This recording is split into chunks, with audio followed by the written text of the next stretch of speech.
Hello friends, എല്ലാവർക്കും good morning. അപ്പോൾ ഇന്നത്തെ ഒരു അടിപൊളി വിശേഷത്തിലേക്ക് എല്ലാവർക്കും സ്വാഗതം. അങ്ങനെ നമ്മുടെ ഗൗതത്തിനോട് പറയുകയാണ്, എങ്കിൽ പിന്നെ ഞാൻ കുഞ്ഞിനെ എടുത്തുകൊണ്ട് വരാമെന്ന് പറഞ്ഞുകൊണ്ട് നന്ദ പിങ്കിയുടെ റൂമിലേക്ക് പോവുകയാണ്. ഇതേ സമയം തന്നെ നമ്മുടെ ചിറ്റ ഇറങ്ങി വന്നിട്ട് നേരെ മഹിയോടും അതേപോലെ തന്നെ ലക്ഷ്മിയോടും പറയാണ്, അതേ നന്ദ കാണിച്ചതേ അതിക്രമം തന്നെയാണ്. നന്ദ എന്ത് അതിക്രമം കാണിച്ചു എന്നാണ് നിങ്ങൾ ഈ പറയുന്നത് എന്ന് ചോദിച്ചു കഴിഞ്ഞപ്പോഴേക്കും അത് പിന്നെ ആരോടും ഒന്നും ചോദിക്കാതെ കുഞ്ഞിനെ എന്തിനാ റൂമിൽ നിന്ന് എടുത്തുകൊണ്ട് പോയത് നന്ദ? ഇത് കേട്ടത് ലക്ഷ്മിയാണെങ്കിൽ, നന്ദയാണ് എടുത്തുകൊണ്ട് പോകുന്നത് നിങ്ങൾ കണ്ടോ? നന്ദയല്ലാതെ പിന്നെ ആരാണ് എടുത്തുകൊണ്ട് പോകുന്നത്? അല്ല നിങ്ങൾ കണ്ടോ? ഞാൻ കണ്ടെന്നില്ല.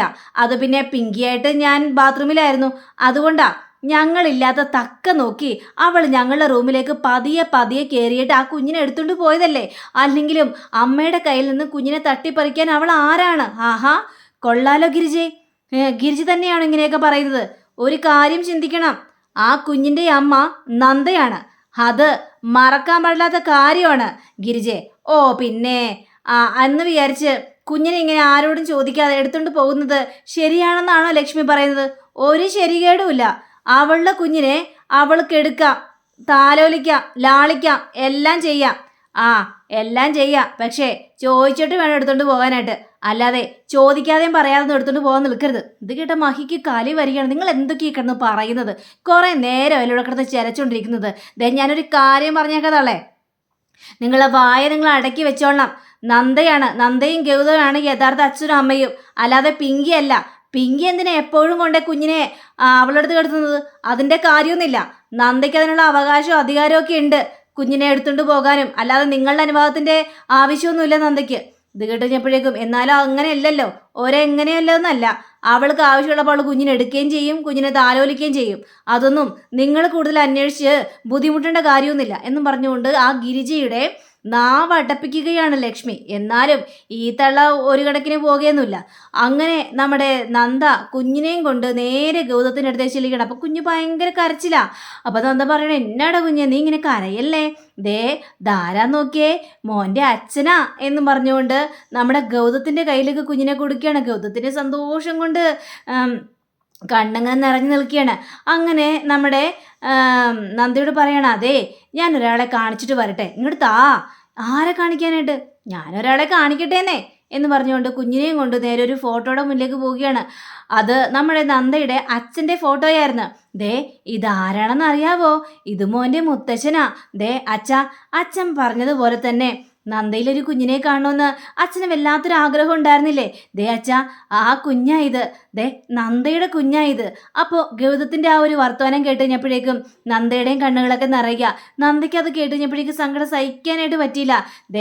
അച്ഛൻ പറഞ്ഞതുപോലെ നല്ലൊരു പൊന്നു മോനാ. അച്ഛൻ കണ്ടോ അച്ഛൻ്റെ പേരക്കുട്ടിയെ എന്ന് പറഞ്ഞുകൊണ്ട് കാണിച്ചു കൊടുക്കുകയാണ്. അങ്ങനെ നമ്മുടെ നന്ദയുടെ നേരെ തിരികെയാണ്. കണ്ടില്ലേ, അച്ഛനിപ്പോൾ വളരെയേറെ സന്തോഷമായി കാണുമല്ലേ നന്ദ? പിന്നെ അല്ലാതെ എൻ്റെ അച്ഛന് ഒരുപാട് ഒരുപാട് സന്തോഷമായി കാണും ഗൗതം സാർ. അച്ഛനിപ്പോൾ ജീവിച്ചിരിക്കുന്നുണ്ടായിരുന്നെങ്കിലേ ഈ പൊന്നുമോനെ നിലത്ത് വെക്കില്ലായിരുന്നു. എൻ്റെ അച്ഛൻ്റെ ഏറ്റവും വലിയ ആഗ്രഹമായിരുന്നു എന്നിലൊരു കുഞ്ഞിനെ കാണണമെന്ന്. പക്ഷേ അതൊന്നും സാധിച്ചില്ലല്ലോ. താനിങ്ങനെ സങ്കടപ്പെടല്ലേ, എൻ്റെ കുഞ്ഞിനെ ഇങ്ങോട്ട് തന്നേ ഗൗതം സാർ എന്നിങ്ങനെ പറഞ്ഞു കഴിഞ്ഞപ്പോഴേക്കും, ഇല്ല എനിക്ക് വേറൊരു പ്രധാനപ്പെട്ട കാര്യം കൂടി പറയാനുണ്ട്. പ്രധാനപ്പെട്ട കാര്യമോ? അതെന്ത് കാര്യം? തന്നോടല്ല, അച്ഛനോട് എനിക്ക് പ്രധാനപ്പെട്ട കാര്യം പറയാനുള്ളത്. അത് പിന്നെ അച്ഛാ, അച്ഛൻ പറയാറുണ്ടല്ലോ, ഇവള് ഭയങ്കര കുസൃതിയാണെന്ന്. ഇവളെ എങ്ങനെയെങ്കിലും അടക്കി നിർത്തണമെന്ന്. ഇവളെ അടക്കി നിർത്താനും വട്ടം തിരിക്കാനും ഒരാൾ വന്നിട്ടുണ്ട്. അച്ഛൻ്റെ കൊച്ചുമോൻ. ഇനി ഇവൻ തന്നെ നോക്കിക്കോളും അച്ഛൻ്റെ മോളെ. അതുപോലെ തന്നെ മോളുടെ സ്വഭാവം മാറ്റിയെടുത്തോളും. ഇനി നട്ടം തിരിയാൻ പോവുകയാണ് അച്ഛൻ്റെ മോള് എന്നൊക്കെ നമ്മുടെ ഗൗതം പറയാണ്. ഇത് കേട്ട് കഴിഞ്ഞപ്പോഴേക്ക് നന്ദയാണല്ലോ, ആഹാ കൊള്ളാലോ, അപ്പം എനിക്കിട്ടുള്ള പാരവെപ്പാണല്ലേ. അങ്ങനെ പറഞ്ഞുകൊണ്ടിരിക്കുമ്പോൾ, അയ്യോ നന്ദേ, പണി വാളിയെന്ന് തോന്നുന്നു. എന്താ ഗൗതം സാർ, എന്താ പറ്റിയത്? അല്ല, നമ്മുടെ അച്ചുക്കുട്ടനെ മുള്ളിയെന്ന് തോന്നുന്നു. അങ്ങനെ തന്നെ വേണം. സ്വന്തം അമ്മനെ കുറിച്ച് ഇങ്ങനെ കുറ്റം പറയുമ്പോൾ ആലോചിക്കണം, എൻ്റെ മോൻ ഇങ്ങനെ അച്ഛനിട്ട് പണിയൊക്കെ തരുമെന്ന് എന്ന് പറയുകയാണ്. അങ്ങനെയും പറഞ്ഞുകൊണ്ട് നമ്മുടെ നന്ദ കുഞ്ഞിനെയും കൊണ്ട് നേരെ പോയി കഴിഞ്ഞപ്പോഴേക്കും ഇതേ സമയം തന്നെ റൂമിൽ പിങ്കിയാണെങ്കിൽ ആകെ കാലി പൂണ്ടകം നിൽക്കുകയാണ് കുഞ്ഞിനെ കാണാത്തതിൻ്റെ. കൊച്ചിനെ നന്ദ എടുത്തുകൊണ്ട് പോയല്ല, ആ ഒരു വാശിയിൽ നിൽക്കുകയാണ് നമ്മുടെ പിങ്കി. അപ്പോൾ ഈ ഗിരിജിറ്റ വീണ്ടും ചൂടാക്കി കൊടുക്കുകയാണ് ഈ പിങ്കിയെ. പിങ്കി, നീ ഇങ്ങനെ വെറുതെ വിട്ടാൽ പറ്റില്ല പിങ്കി. അവൾ എന്തിനാണ് കുഞ്ഞിനെ ചോദിക്കാതെയും പറയാതെയും ഈ റൂമിൽ നിന്ന് എടുത്തുകൊണ്ട് പോകുന്നത്? അതിൻ്റെ കാര്യമൊന്നുമില്ലല്ലോ. നിന്റെ കുഞ്ഞല്ലേ, നീയല്ല ആ കുഞ്ഞിനെ നൊന്ത് പ്രസവിച്ചത്. എന്നിട്ട് അവൾക്ക് അത്ര അധികാരം കൊടുത്തുകൂടാ എന്നൊക്കെ ഇങ്ങനെ സംസാരിക്കുകയാണ്.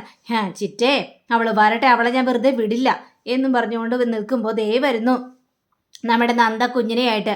നീ കുഞ്ഞിനെ കൊണ്ട് എവിടെ പോയിരിക്കായിരുന്നടി? നീ എന്തിനാ കുഞ്ഞിനെ എടുത്തുകൊണ്ട് പോയത്? ആഹാ, അത് കൊള്ളാം, ഇതെൻ്റെ കുഞ്ഞല്ലേ. അയ്യോടാ, നിന്റെ കുഞ്ഞ്, നീയാണോ നൊന്ത് പ്രസവിച്ചത്?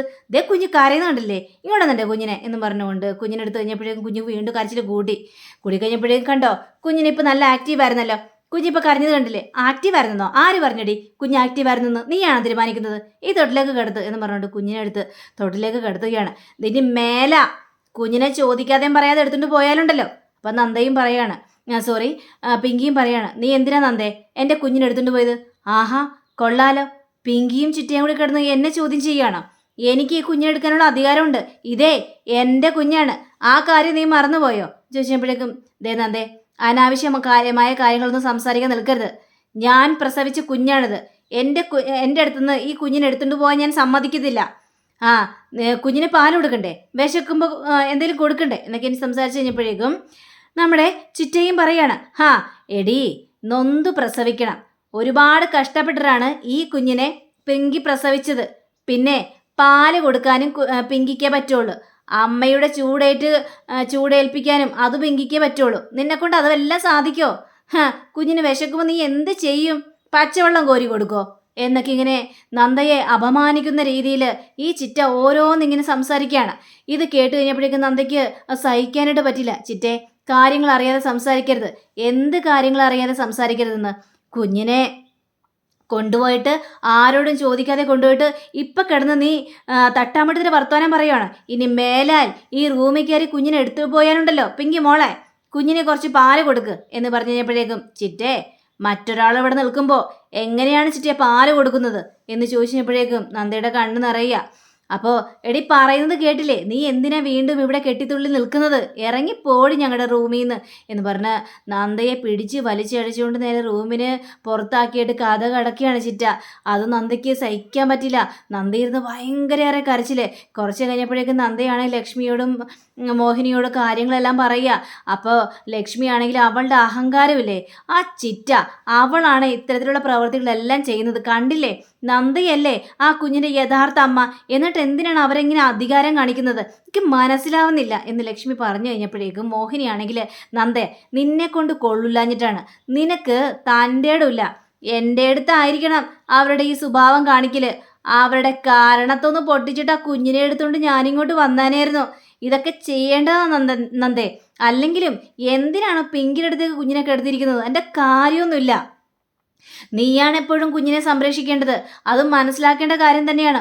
പിന്നെ ആ ചിറ്റയില്ലേ, ആ ചിറ്റയാണ് എല്ലാത്തിനും കാരണം. എല്ലാത്തിനും വളം വെച്ച് കൊടുക്കുന്നതും ഓരോ കാര്യങ്ങളും പറഞ്ഞുകൊണ്ട് പിങ്കിയെ ചൂടേറ്റി കൊടുക്കുന്നതും അതെല്ലാം ആ ഗിരിജയാണ് എന്നും പറഞ്ഞുകൊണ്ട് ഇങ്ങനെ നിൽക്കുമ്പോൾ ഗിരിജ ഇതെല്ലാം കേൾക്കുകയാണ്. ഇതെല്ലാം കേട്ട ഗിരിജ നേരെ അങ്ങോട്ട് വരികയാണ്. ആഹാ, വന്നല്ലോ. ദേ, നിങ്ങളെക്കുറിച്ച് തന്നെയാണോ പറഞ്ഞുകൊണ്ടിരുന്നത്? ദേ, അതിന് മാത്രം എന്ത് തെറ്റാണ് മോഹിനി ഞാൻ ചെയ്തത്? എന്നെ കുറിച്ച് ഇങ്ങനെ കുറ്റം മാറിയിരുന്ന് പറയാൻ നിങ്ങൾക്ക് നാണമില്ലേ? എന്ത് നാണം? ഇനിയും പറയും. നിങ്ങൾ ഇത്രയും ചെയ്തത് മുഴുവനും കുറ്റങ്ങൾ തന്നെയാണ്. എന്നിട്ട് കിടന്ന് ന്യായീകരിക്കുന്നോ? നന്ദയുടെ കുഞ്ഞിനെ പിടിച്ചു വെക്കാൻ നിങ്ങൾക്ക് എന്ത് അധികാരമുണ്ട് എന്ന് ചോദിച്ചപ്പോഴേക്കും, ആഹാ, നന്ദയുടെ കുഞ്ഞോ, അതിനെ പാടുപെട്ട് പ്രസവിച്ചതേ അത് പിങ്കിയാണ്. അത് നിങ്ങൾ മറന്നു പോകാനായിട്ട് നിൽക്കരുത്. ദേ, കൂടുതൽ സംസാരിക്കാൻ നിൽക്കരുതെന്നും പറഞ്ഞുകൊണ്ട് ലക്ഷ്മി അവിടെ നിന്ന് ചാടി എണീക്കുകയാണ്. ഞാനൊരു കാര്യം പറഞ്ഞേക്കാം ഗിരിജ, നിങ്ങളോട് ഞാൻ പല പ്രാവശ്യം പറഞ്ഞിട്ടുണ്ട്, ഈ കുടുംബത്തിൽ ഓരോ പ്രശ്നങ്ങൾ ഉണ്ടാക്കാനായിട്ട് നിൽക്കരുതെന്ന്. ഇവിടെ എന്താണ് ഏതാണെന്നൊക്കെ നിങ്ങൾക്ക് നന്നായിട്ട് തന്നെ അറിയാം. എല്ലാവരും നൊന്ത് തന്നെയാണ് മക്കളെ പ്രസവിക്കുന്നത്. അതറിയാവുന്ന കാര്യം തന്നെയാണ്. ദേ, ആ കുഞ്ഞ് നന്ദിയുടെ സ്വന്തമാണ്. പിങ്കി എന്തിനാണ് എപ്പോഴും പിടിച്ചുകൊണ്ടേ ആ കുഞ്ഞിനെ അവളുടെ അടുത്ത് കിടത്തുന്നത്? അതിൻ്റെ അധികാരം എന്താണ്? പിന്നെ വാടക അമ്മ എന്നുള്ളൊരു പേര് മാത്രമേ പിങ്കിക്കുള്ളൂ. ഈ നൊന്ത് പ്രസവിക്കാന്നൊക്കെ പറയുന്നതിലേ പല അർത്ഥങ്ങളും ഉണ്ട്. അത് നിങ്ങൾക്ക് ഞാൻ പറഞ്ഞു തരണോ? പിന്നെ ഒരു കാര്യം പറഞ്ഞേക്കാം, പിങ്കിയോട് ചെന്ന് പറഞ്ഞേര്, പാല് കൊടുക്കാൻ മാത്രമേ അവൾക്ക് അധികാരമുള്ളൂ. ബാക്കിയുള്ള സമയം മുഴുവനും അത് നന്ദയുടെ കൂടെ തന്നെ ആയിരിക്കണം ആ കുഞ്ഞ്. മനസ്സിലായല്ലോ? ഈ ലക്ഷ്മിയുടെ ഉത്തരവാണിത്. അതുകൊണ്ട് നീ ചെന്ന് ശരിക്കും പോയി പിങ്കിയോട് പറഞ്ഞു കൊടുത്തേര്, ഇനി കൂടുതൽ അധികാരം കൊച്ചിൻ്റെ മേലിൽ കാണിക്കാൻ നിൽക്കരുതെന്ന്. ഇവിടെ ആ കൊച്ചിനെ സംരക്ഷിക്കാൻ ആ കൊച്ചിൻ്റെ യഥാർത്ഥ അമ്മ ഇവിടെ ഇരിക്കുന്നുണ്ട്. പാല് കൊടുക്കാൻ വേണ്ടി മാത്രം പിങ്കി ചെന്നാ മതി. മനസ്സിലായല്ലോ എന്നും പറഞ്ഞുകൊണ്ട് അങ്ങനെ ഈ ഗിരിജയെ പൊളിച്ചെടുക്കുകയാണ്. ഗിരിജയ്ക്കാണെങ്കിൽ ഇത് കേട്ട് കഴിഞ്ഞപ്പോഴേക്കും വല്ലാതെ ആയിപ്പോയി. അങ്ങനെ ഗിരിജ എന്ന് നേരെ പിങ്കിയോട് പറയുകയാണ്, മോളെ പിങ്കി, നിന്നെ സപ്പോർട്ട് ചെയ്യാൻ ആരുമില്ല. ഇവിടെ ആരുമില്ല. കാരണം ഇന്ത്യ തരത്തിലുള്ള എല്ലാവരും നിനക്ക് എതിരാണ് ആ നന്ദയെ സപ്പോർട്ട് ചെയ്ത് സംസാരിച്ചുകൊണ്ടിരിക്കുന്നത്. കുഞ്ഞിനിപ്പോൾ നന്ദയെ ഏൽപ്പിക്കണമെന്നൊക്കെ പറയുന്നത്. പാല് കൊടുക്കാൻ മാത്രമേ നിനക്ക് അനുവാദമുള്ളൂ. അതായത് കറിയെല്ലാം വെന്ത് കഴിഞ്ഞപ്പോൾ കറിവേപ്പില എടുത്ത് പുറത്ത് കളഞ്ഞ എന്ന രീതിയിലായി പോയി ഈ കാര്യങ്ങളൊക്കെ. പിങ്കി, ഇതിങ്ങനെ വെറുതെ വിട്ടാൽ ശരിയാവില്ല കേട്ടോ. നീ പിന്നെ ഇതായോണ്ടേ വരും. എന്താവാനായിട്ട്? ഈ പിങ്കിയെക്കുറിച്ച് ഇവർക്കൊന്നും ശരിക്കും അറിയില്ല ചിറ്റേ. ഈ പിങ്കി അങ്ങനെ വിട്ടുകൊടുക്കാനായിട്ട് തയ്യാറല്ല. പക്ഷേ എല്ലാവരും കൂടി വന്നു കഴിഞ്ഞാൽ എന്ത് ചെയ്യാനായിട്ട്? എൻ്റെ കുഞ്ഞിനെ തട്ടിയെടുക്കാന്നോ? ഒരിക്കലും ഞാൻ സമ്മതിക്കില്ല. അങ്ങനെ തട്ടിയെടുക്കണമെങ്കിലേ ഈ പിങ്കി അവർക്ക് കൊല്ലേണ്ടി വരും. പിങ്കി രണ്ടും കൽപ്പിച്ച് തന്നെയാണ്. എതിരെ നിൽക്കുന്നത് പിങ്കിയാണെന്ന് അറിയാതെയാണോ ഇവർ ഇങ്ങനത്തെ എല്ലാം പരിപാടികളെല്ലാം ചെയ്യുന്നത് എന്നൊക്കെ ഇങ്ങനെ ചോദിച്ചിട്ടുണ്ട്. അപ്പോൾ ഇത് കേട്ട് കഴിഞ്ഞപ്പോഴേക്കും ചിറ്റയ്ക്കാകെ പേടി തോന്നി. അങ്ങനെ പിങ്കി വീണ്ടും പറയാണ്, ദേ ഗൗതത്തിന് എനിക്ക് കിട്ടിയില്ല, ഗൗതത്തിന് എനിക്ക് നഷ്ടപ്പെട്ടു. അങ്ങനെ ഞാൻ വല്ലാത്തൊരവസ്ഥയിലേക്ക് നിൽക്കുമ്പോഴാണ് ഗൗതത്തിൽ നിന്ന് നന്ദയ്ക്കൊരു കുഞ്ഞുണ്ടാവില്ല എന്നുള്ളൊരു കാര്യം ഞാൻ തിരിച്ചറിഞ്ഞത്. അങ്ങനെ അവൾ അഡോപ്ഷന് വരാൻ തീരുമാനിച്ചു. പിന്നീടാണ് സരോഗസിക്ക് വന്നു നിന്നത്. ആ സമയത്താണ് ഞാൻ കയറി വന്നത്. എങ്ങനെയെങ്കിലും ഗൗതത്തിൻ്റെ കുഞ്ഞിനെ പ്രസവിക്കണം എന്നുള്ള ഒരൊറ്റ ചിന്തയാണ് എനിക്കുണ്ടായിരുന്നത്. അതിന് ഒരുപാട് ഞാൻ കഷ്ടപ്പെട്ടു. എല്ലാത്തിൽ നിന്നും അവൾ എന്നെ വിലക്കാനായിട്ട് നോക്കി. പക്ഷേ എങ്ങനെയോ കഷ്ടപ്പെട്ടാണ് ഞാൻ ഇവിടം വരെ എത്തിയത്. ഈ കുഞ്ഞിനെ എന്നിട്ട് ഞാൻ നൊന്ത് പ്രസവിച്ച് കഴിഞ്ഞപ്പോഴേക്കും അവൾക്ക് കൊടുക്കാനോ? ഒരിക്കലും ഇല്ല ചിറ്റേ, ഞാനതിന് സമ്മതിക്കില്ല എന്നും പറഞ്ഞുകൊണ്ട് ഭയങ്കര കരച്ചിൽ. ഇത് കഴിഞ്ഞപ്പോഴേക്കും മോളെ പിങ്കി, റിലാക്സ്, നീ സമാധാനപ്പെട്, നീ ടെൻഷൻ ആവല്ലേ. എങ്ങനെ ടെൻഷൻ അടിക്കാതിരിക്കും? ഒരിക്കലും എൻ്റെ കുഞ്ഞിനെ ഞാൻ കൊടുക്കില്ല അവൾക്ക്, ഇത് എൻ്റെ കുഞ്ഞാണ് എന്ന് പറഞ്ഞുകൊണ്ട് അവകാശം സ്ഥാപിക്കുകയാണ്. അപ്പോഴേക്കും നന്ദ വാതിൽ തുറന്ന് കയറി വരിക. അപ്പോൾ നന്ദയോട് ചോദിക്കുകയാണ്, എന്തിനാ നീ ഇപ്പം അകത്തേക്ക് കയറി വന്നത്? എന്തിനാ അകത്തേക്ക് കയറി വന്നതെന്നോ? എൻ്റെ കുഞ്ഞിനെ കൊണ്ടുപോകാനാണ് ഞാൻ വന്നത്. അമ്മ ചോദിക്കുന്നു, കുഞ്ഞിനെടുക്കാൻ പറ്റില്ല. അത് പറയാൻ നിങ്ങൾ ആരാണ്? ഞാൻ എൻ്റെ കുഞ്ഞിനെ എടുക്കും എന്ന് പറഞ്ഞുകൊണ്ട് ആ തൊട്ടിലിൽ നിന്ന് നമ്മുടെ നന്ദ കുഞ്ഞിനെ എടുത്തുകൊണ്ട് ഓടിപ്പോവുകയാണ്. ഇത് കണ്ടുകൊണ്ട് നിൽക്കാൻ മാത്രമേ പിങ്കിക്കും ചിറ്റയ്ക്കും പറ്റിയുള്ളൂ. നന്ദയൊന്ന് താടയാൻ പോലും പറ്റിയില്ല. ഇതേ സമയം തന്നെ കുഞ്ഞിനെക്കുറിച്ചുള്ള കാര്യങ്ങളെല്ലാം സംസാരിക്കുകയാണ് മഹിയും ലക്ഷ്മിയും അരുന്ധതിയും ഒക്കെ. അപ്പം അരുന്ധതി പറയാണ്, ഒരു കുടുംബത്തിലേക്ക് ഒരു കുഞ്ഞ് വന്നു കഴിഞ്ഞിട്ടുണ്ടെങ്കിലേ നമുക്ക് ജീവിക്കാനുള്ള ആ പ്രേരണ കൂടുതലായിട്ടുണ്ടാകും. അത് ഏതായാലും ഏട്ടത്തി പറഞ്ഞത് വളരെയേറെ ശരി തന്നെയാണ്. ഇന്നലെ വരെ എൻ്റെ മനസ്സിൽ ബിസിനസ്സും ഇതെങ്ങനെ മുന്നോട്ട് കൊണ്ടുപോകും ഇതാണെന്നൊക്കെ പറഞ്ഞിട്ട് തലക്കിടന്ന് പ്രാന്ത് പിടിക്കുന്നൊരവസ്ഥയായിരുന്നു. പക്ഷെ ഇപ്പം എൻ്റെ മനസ്സിൽ എന്താണെന്നറിയാമോ? ആ കുഞ്ഞിനെ ഒന്നെടുക്കണം, താലോലിക്കണം, അവൻ്റെ കൈ പിടിച്ചിട്ട് പിച്ച നടത്തിക്കണം, എന്നിട്ട് അവൻ്റെ മോണ കാട്ടിയുള്ള ചിരി കണ്ട് എനിക്ക് ആസ്വദിക്കണം. ഇതൊക്കെയാണ് ലക്ഷ്മി ഇപ്പം എൻ്റെ മനസ്സിലുള്ളത് എന്നൊക്കെ ഇങ്ങനെ പറഞ്ഞു കഴിഞ്ഞപ്പോഴേക്കും നമ്മുടെ പറയാണ്, ഏതായാലും 28 നടത്തണ്ടേ ദൈവം, ഈ 17-ാം തീയതി ആണല്ലോ, ഇതിങ്ങോട്ട് നേരത്തെ അടുത്ത് കഴിഞ്ഞല്ലോ. എന്തായാലും മഹി 28 എന്ന് പറഞ്ഞ സമയത്ത് തന്നെ 28 നടത്തണമല്ലോ, അത് അങ്ങോട്ടും ഇങ്ങോട്ടും മാറ്റാനായിട്ട് പറ്റില്ലല്ലോ. ഡേറ്റിങ്ങിന് പോയിക്കൊണ്ടേയിരിക്കും. പിന്നെ നിങ്ങൾക്ക് എല്ലാവർക്കും ഞാനൊരു കൂട്ടം കാണിച്ചു തരാം എന്നും പറഞ്ഞുകൊണ്ട് നമ്മുടെ അരുന്ധതി അമ്മായി ആ ഒരു ചെപ്പ് എടുക്കുകയാണ്. അപ്പം ലക്ഷ്മി പറയണം, നിർത്ത്, മനസ്സിലായി, കാര്യങ്ങളെല്ലാം ഞങ്ങൾക്ക് മനസ്സിലായി. എന്തു മനസ്സിലായെന്ന് ലക്ഷ്മി? മഹേന്ദ്രേട്ടൻ ഇവിടെ അനന്തരാവകാശി പൊറുക്കുന്നതിൻ്റെ ആ അനന്തരാവകാശിക്ക് വേണ്ടി കണ്ടുവെച്ച പണിയിപ്പിച്ച പൊന്നരഞ്ഞാണോ അല്ലേ? ഇത് കേട്ട് കഴിഞ്ഞപ്പോഴേക്കും അരുന്ധതിക്ക് ചിരിയും വരികയാണ്. മഹിയാണെങ്കിൽ അന്തം വിട്ട് ഇങ്ങനെ നോക്കി നിൽക്കുകയും ചെയ്യുകയാണ്.